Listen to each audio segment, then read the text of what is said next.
പണ്ട് മുതലേ നമ്മുടെ ആശാമാരൊക്കെ അങ്ങനെയാണ് ചെയ്തു വരുന്നത്. ഇപ്പോഴും പലരും അങ്ങനെ ചെയ്യുന്നുണ്ട്. നിങ്ങൾക്കറിയോ, ഒരു മാസത്തിൽ 0.5 മുതൽ 1 കിലോയിൽ കൂടുതൽ മസിൽ നമ്മുടെ ബോഡിയിൽ ഉണ്ടാവത്തില്ല. പലരും പറയും രാവിലെ നിങ്ങളൊരു 6 എഗ് വൈറ്റ് കഴിക്കുക, എന്നിട്ട് രാത്രിയിൽ ഒരു 8 എഗ് വൈറ്റ്. നിങ്ങൾ ഓർക്കണം, ഒരു ട്രേയിൽ 30 മുട്ടയുള്ളൂ. ഇങ്ങനെ ഒരു കണക്ക് വെച്ച് നമ്മൾ പോകാന്നുണ്ടെങ്കിൽ ഒരു ട്രേ മുട്ട 3 ദിവസം കൊണ്ട് തീരുമ്പോഴത്തേന് പല മസിൽസിന്റെ ഒരു സിനർജിയാണ് നമുക്ക് അവിടെ കിട്ടുന്നത്. ഈ സ്റ്റെറോയിഡും നമ്മുടെ ജിമ്മിലൊക്കെ ഫാറ്റ് ബേണറൊക്കെ ചൂടപ്പം പോലെ വിൽക്കുന്നതെന്ന് നിങ്ങൾക്കറിയോ? ഇത്രയും സ്കിന്നി ആയിട്ടിരുന്ന ഞാൻ എങ്ങനെയാണ് ഈ ഒരു ലീൻ മസിൽ മാസ് ബിൽഡ് ചെയ്തത്? 2 മാസമായി ബ്രോ, ജിമ്മിൽ പോയി പട്ടിയുടെ തൊട്ട് വർക്കൗട്ട് ചെയ്യുന്നു, ഒരു മാറ്റവും ഇല്ല. ജിമ്മിന്റെ പടി പോലും ചവിട്ടാത്ത ചങ്ക്. എടാ പൊട്ട, നിന്റെ അടുത്ത് അന്നേ ഞാൻ പറഞ്ഞാണോ? എന്തായിരുന്നു ജിമ്മിൽ പോകുന്നു? എടാ നിന്റെ അടുത്ത് ഞാൻ അന്നേ പറഞ്ഞോ, എടാ ഇത് മറ്റേ പൊടിയൊക്കെ അടിക്കുന്നവന്മാർക്ക് വേണ്ടി ഉള്ളതാടാ, അല്ലാതെ വല്ല മസിൽ വരും നിനക്ക് തോന്നുന്നുണ്ടോ മോനെ? അതാണ്, ആദ്യം ജിമ്മിലൊക്കെ പോകുമ്പോൾ കുറച്ച് മസിലൊക്കെ വരും, പിന്നെ അതൊക്കെ അങ്ങ് തൂങ്ങി ആകെ വൃത്തികേടായി. അയ്യേ, എന്തോത്തിനാ മോനെ നമ്മുടെ ബോഡി നശിപ്പിക്കുന്നത്? നമുക്ക് നാച്ചുറൽ ബോഡി പോരെ? എന്തുകൊണ്ട് റിസൾട്ട് കിട്ടുന്നില്ല? എത്ര ടൈം എടുക്കും ഒരു ചേഞ്ച് വരാൻ? ഞാൻ ഈ ചെയ്യുന്നതെല്ലാം വെറുതെ ആണോ? ഈ പറഞ്ഞതെല്ലാം കംപ്ലീറ്റ്ലി ഡിപ്പെൻഡ് ചെയ്യുന്നത് നമ്മൾ ഓരോരുത്തരുടെയും പേഴ്സണൽ ഗോൾ അനുസരിച്ചാണ്.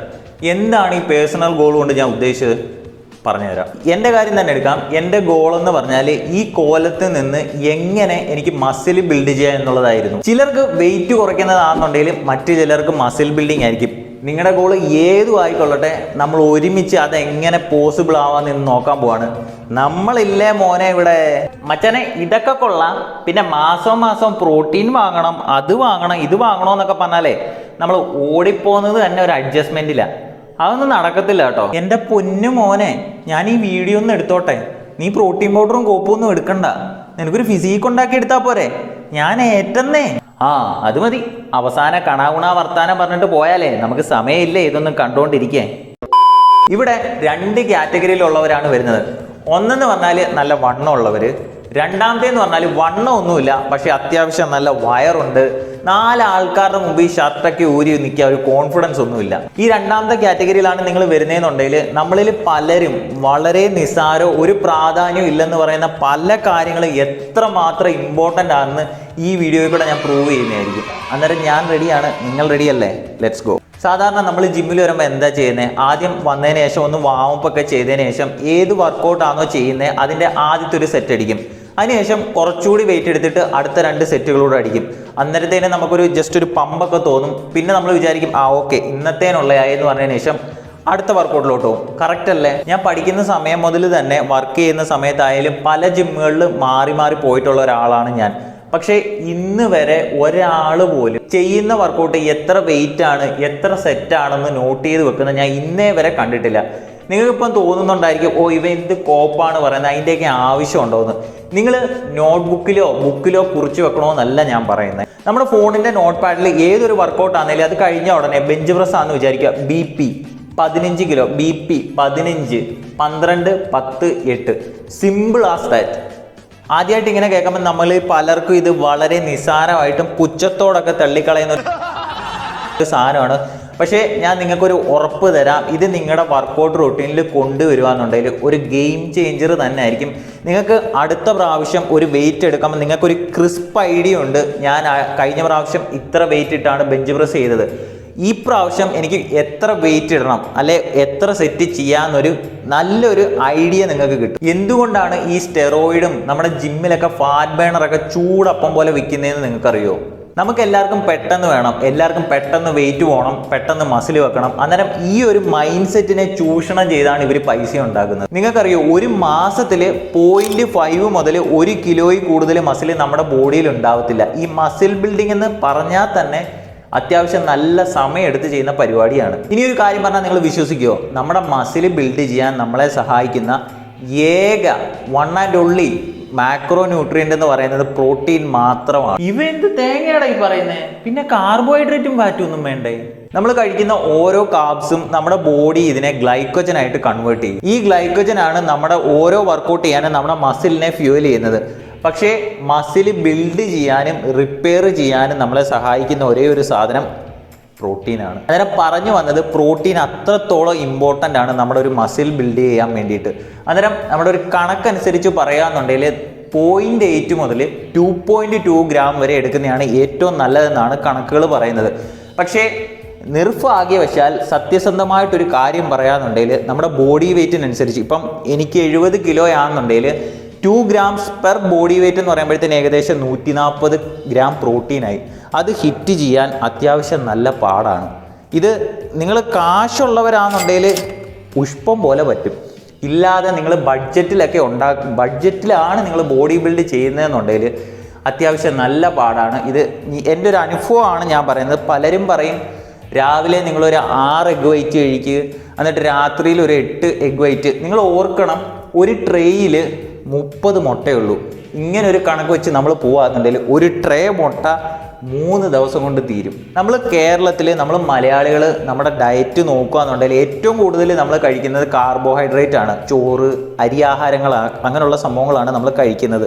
അന്നേരം പ്രോട്ടീൻ അടങ്ങിയ ഭക്ഷണം നിങ്ങളുടെ ഡയറ്റിൽ നിങ്ങൾ സീരിയസ് ആണെന്നുണ്ടെങ്കിൽ പ്രോട്ടീൻ അടങ്ങിയ ഭക്ഷണം നിങ്ങളുടെ ബോഡി വെയ്റ്റിനനുസരിച്ച് 70 ഗ്രാം പ്രോട്ടീൻ നിങ്ങൾക്ക് ഒരു ദിവസം നല്ല രീതിയിൽ ഡയറ്റ് നോക്കുകയെന്നുണ്ടെങ്കിൽ പുഷ്പം പോലെ ഒപ്പിക്കാവുന്നേ ഉള്ളൂ.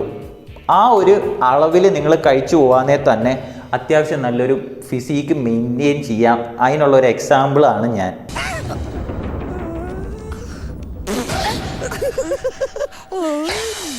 ഈ മുട്ടയുടെ കാര്യം മാത്രമല്ല, ഓഫ് കോഴ്സ് മുട്ടയ്ക്ക് പകരം പല ആൾട്ടർനേറ്റീവും ഉണ്ട്. എന്നാലും നമ്മുടെ താഴേക്കിടയിലോട്ട് നമ്മുടെ ആ ഒരു ലെവലിലോട്ട് വന്ന് എല്ലാവരും ഇങ്ങനെ ചിന്തിക്കുമ്പോഴാണ് സത്യം പറഞ്ഞാൽ നമുക്ക് എന്ത് ചെയ്യണമെന്ന് നമുക്ക് തോന്നാം. നിങ്ങൾക്ക് ഞാൻ പറഞ്ഞൊരു ഐഡിയ മനസ്സിലായെന്ന് വിചാരിക്കുന്നു. നിങ്ങളുടെ ബഡ്ജറ്റിൽ ഒരു ബോഡി ബിൽഡിങ് നോക്കുന്നുണ്ടെങ്കിൽ നമ്മുടെ ആ ഒരു വീഡിയോയെ അല്ല ഇത്, നിങ്ങൾക്ക് ഡയറ്റിനെ പറ്റി പറഞ്ഞു തരുന്ന ഒരു വീഡിയോ അല്ല. അങ്ങനെ നിങ്ങൾക്ക് താല്പര്യം ഉണ്ടെന്നുണ്ടെങ്കിൽ തീർച്ചയായിട്ടും ഞാൻ അങ്ങനെ ഒരു വീഡിയോ ചെയ്യുന്നതായിരിക്കും. പിന്നെ നിങ്ങൾക്ക് പൈസ മുടക്കാനുണ്ടെന്നുണ്ടെങ്കിൽ ഡെഫിനറ്റ്ലി നിങ്ങളൊരു വേ പ്രോട്ടീനിൽ ഇൻവെസ്റ്റ് ചെയ്യുക. ഞാനൊക്കെ ആദ്യം വേ പ്രോട്ടീൻ കുടിച്ചിട്ടുള്ളതെന്ന് പറഞ്ഞാൽ മധുരം ഇല്ലാത്ത സാധനമായിരുന്നു. അന്നേരം ഇപ്പം പറയുമ്പോൾ എനിക്കൊന്നും ചിലപ്പോൾ ഒരു ഇതൊക്കെ തോന്നുന്നുണ്ട്. എന്നാലും ഓക്കെ, കുഴപ്പമില്ല. മധുരം ഇല്ലാത്ത സാധനം, നല്ല ക്വാളിറ്റി ഉള്ള വേ പ്രോട്ടീൻ നമുക്ക് അവൈലബിൾ ആയിട്ടുണ്ട്. അന്നേരം നിങ്ങൾക്കത് മനസ്സിലായെന്ന് ഞാൻ വിചാരിക്കുന്നു. മൂന്നാമതായി, എനിക്ക് ടൈം ട്രാവൽ ചെയ്ത് പോകാൻ പറ്റുമായിരുന്നെന്നുണ്ടെങ്കിൽ ഞാൻ തുടങ്ങിയ സമയത്ത് എൻ്റെ ഏറ്റവും പഴയ വെർഷനോട് എനിക്ക് പറയാനുള്ള ഒരേ ഒരു കാര്യമുള്ളൂ, എൻ്റെ പൊന്നു മോനെ, നിങ്ങളാരും ഒരിക്കലും ഓരോ ദിവസവും Monday chest, Tuesday tris, Thursday back, ഇങ്ങനൊരു സ്പ്ലിറ്റ് ഫോളോ ഒരിക്കലും ചെയ്യാതിരിക്കുക. പണ്ട് മുതലേ നമ്മുടെ ആശാമാരൊക്കെ അങ്ങനെയാണ് ചെയ്തു വരുന്നത്. ഇപ്പോഴും പലരും അങ്ങനെ ചെയ്യുന്നുണ്ട്. സയൻസ് അനുസരിച്ച് നമ്മൾ ഒരു വീക്കിൽ ഒരു മിനിമം നമ്മുടെ ഒരു മസിൽ ഗ്രൂപ്പിനെ 2 വട്ടമെങ്കിലും ട്രെയിൻ ചെയ്യാൻ ശ്രമിക്കുക. എക്സാമ്പിളിന് വേണ്ടി നമ്മൾ ചെസ്റ്റിന് വേണ്ടി ബെഞ്ച് പ്രസ് ചെയ്യുകയെന്നുണ്ടെങ്കിൽ ഓഫ് കോഴ്സ് നമ്മുടെ ചെസ്റ്റ് അവിടെ ആക്ടിവേറ്റഡ് ആണ്, നമ്മുടെ ആൻറ്റീരിയർ ഡെൽറ്റോയിഡ് അവിടെ വർക്കിംഗ് ആണ്, നമ്മുടെ ട്രൈസ് അവിടെ എൻഗേജ് ആണ്. 3 മസിൽ ഗ്രൂപ്പാണ് അവിടെ ഓൾറെഡി എൻഗേജ് ആയിരിക്കുന്നത്. അങ്ങനെ ബാക്കിന് കളിക്കുമ്പോൾ ബൈസെപ്സ് എൻഗേജ്ഡ് ആണ്, നമ്മുടെ ഷോൾഡറിന് കളിക്കുമ്പോൾ ട്രൈസെപ്സ് ഓൾറെഡി എൻഗേജ്ഡ് ആണ്. അങ്ങനെ ഒരു വർക്കൗട്ട് തന്നെ നമ്മൾ ചെയ്യുമ്പോഴത്തേന്, ഒരു കോമ്പൗണ്ട് വർക്കൗട്ട് തന്നെ നമുക്ക് ചെയ്യുമ്പോഴത്തേന് പല മസിൽസിൻ്റെ ഒരു സിനർജിയാണ് നമുക്ക് അവിടെ കിട്ടുന്നത്. അന്നേരം ഞാൻ പറഞ്ഞു വന്നത് ഇത്രയേ ഉള്ളൂ. ഇന്ന് പല തരത്തിലുള്ള സ്പ്ലിറ്റുകൾ അവൈലബിൾ ആണ്. അതിൽ ഏറ്റവും പോപ്പുലർ ആയിട്ടുള്ള സാധനമാണ് പുഷ് പുൾ ലെഗ് സ്പ്ലിറ്റ്. ഞാനും പുഷ് പുൾ ലെഗ് തന്നെയാണ് ഫോളോ ചെയ്യുന്നത്. നിങ്ങൾ മണ്ടേയിൽ ചെസ്റ്റ്, ട്രൈസ്, ബൈസ് ഇങ്ങനെ ചെയ്യുന്നതിന് പകരം ഇത് ചെയ്യുകയെന്നുണ്ടെങ്കിൽ നിങ്ങൾക്ക് 2 അഡ്വാൻറ്റേജ് ആണുള്ളത്. ഒന്നെന്ന് പറഞ്ഞാൽ ബെറ്റർ റിക്കവറി നമുക്ക് മസിൽ ഗ്രൂപ്പിന് കിട്ടും. പ്ലസ് ഒരു വീക്കിലി നമ്മൾ 2 വട്ടമാണ് മസിലിനെ ട്രെയിൻ ചെയ്യുന്നത്. നിങ്ങൾ ബിഗിനറായിട്ട് വരികയെന്നുണ്ടെങ്കിൽ, ആ ബിഗിനർ ആണെന്നുണ്ടെങ്കിൽ ആദ്യമേ വന്ന് പുഷ് പുൾ ലെഗ് അടിക്കണമെന്നല്ല ഞാൻ പറഞ്ഞത്. കുറച്ച് നാൾ കഴിഞ്ഞതിന് ശേഷം ഈ ഒരു സ്പ്ലിറ്റിലോട്ട് നിങ്ങൾ അഡാപ്റ്റ് ചെയ്യുക. പൊളി റിസൾട്ടായിരിക്കും നിങ്ങൾക്ക് കിട്ടുന്നത്. അവസാനമായിട്ട് ഒരു കാര്യം കൂടെ പറഞ്ഞ് നമുക്ക് ഈ വീഡിയോ വൈൻഡപ്പ് ചെയ്യാം. നമ്മുടെ മസിൽ ബ്രേക്ക് ചെയ്താൽ അത് റിക്കവറായി വരാൻ 24 മണിക്കൂർ എടുക്കും. അതും ഇൻറ്റൻസിറ്റി കൂടുതലുള്ള വർക്കൗട്ടുകളാണെന്നുണ്ടെങ്കിൽ 24 മുതൽ 72 മണിക്കൂർ വരെ എടുക്കും അതൊന്ന് റിക്കവറായി വരാൻ. അന്നേരം ഞാൻ പണ്ട് ചെയ്തിട്ടുള്ള മണ്ടത്തരമാണ് നിങ്ങളുമായിട്ട് ഞാൻ ഷെയർ ചെയ്യുന്നത്. ഞാൻ വിചാരിച്ചിട്ട് എൻ്റെ ഒരു കാഴ്ചപ്പാടെന്ന് പറഞ്ഞാൽ രാവിലെയും വൈകിട്ടും പോകാമെന്നുണ്ടെങ്കിൽ തോനെ ബാക്കിയുള്ളവരെ അപേക്ഷിച്ച് നോക്കുമ്പോൾ തോനെ വർക്കൗട്ട് ഞാൻ ചെയ്യുന്നുണ്ടല്ലോ, അന്നേരം തോനെ മസിൽ വരും. അങ്ങനെയൊക്കെ ഒരു കൺസെപ്റ്റ് ഉള്ള ഒരാളായിരുന്നു ഞാൻ. പക്ഷേ ഒരിക്കലും നിങ്ങൾ അങ്ങനെ കാണും ചെയ്യുന്നു എന്നുണ്ടെങ്കിൽ ഒരിക്കലും ചെയ്യാതിരിക്കുക. ഓഫ് കോഴ്സ് ബോഡി ബിൽഡിങ്ങും അങ്ങനെയൊക്കെ ചെയ്യുന്നവർ ചെയ്യാറുണ്ട്. പക്ഷേ ആ അത്ര എക്സ്ട്രീം അവരത്രയ്ക്ക് ഡയറ്റും കാര്യങ്ങളും എല്ലാ കാര്യങ്ങളും അത്രയും പ്രോപ്പറായിട്ട് നോക്കുന്നവരായിരിക്കും അങ്ങനെ പോകുന്നത്. നമുക്കൊരിക്കലും അത് ഒരു നല്ലൊരു കാര്യമല്ല. നമ്മുടെ ഒരു റിക്കവറി കറക്റ്റായിട്ട് നടക്കണമെന്നുണ്ടെങ്കിൽ നിങ്ങൾ ഡെയിലി മിനിമം നിങ്ങൾ 7 മുതൽ 8 മണിക്കൂർ വരെ നിങ്ങളുടെ ഉറക്കത്തിൽ കോൺസെൻട്രേറ്റ് ചെയ്യുക. റിക്കവറി ഈസ് വളരെ വളരെ ഇമ്പോർട്ടൻ്റ് ആയിട്ടുള്ളൊരു കാര്യമാണ്. അന്നേരം ഈ വീഡിയോയിൽ ഇത്രയൊക്കെ പറയാൻ ഞാൻ ഉദ്ദേശിച്ചുള്ളൂ. നിങ്ങൾക്ക് വീഡിയോ ഉപകാരപ്പെട്ടു എന്ന് ഞാൻ വിചാരിക്കുന്നു. ഉപകാരപ്പെട്ടെന്നുണ്ടെങ്കിൽ നിങ്ങളുടെ അഭിപ്രായങ്ങൾ താഴെ കമൻറ്റിൽ അറിയിക്കുക. പുതിയൊരു വീഡിയോയിൽ കാണുന്നവരേക്കും ബൈ ബൈ.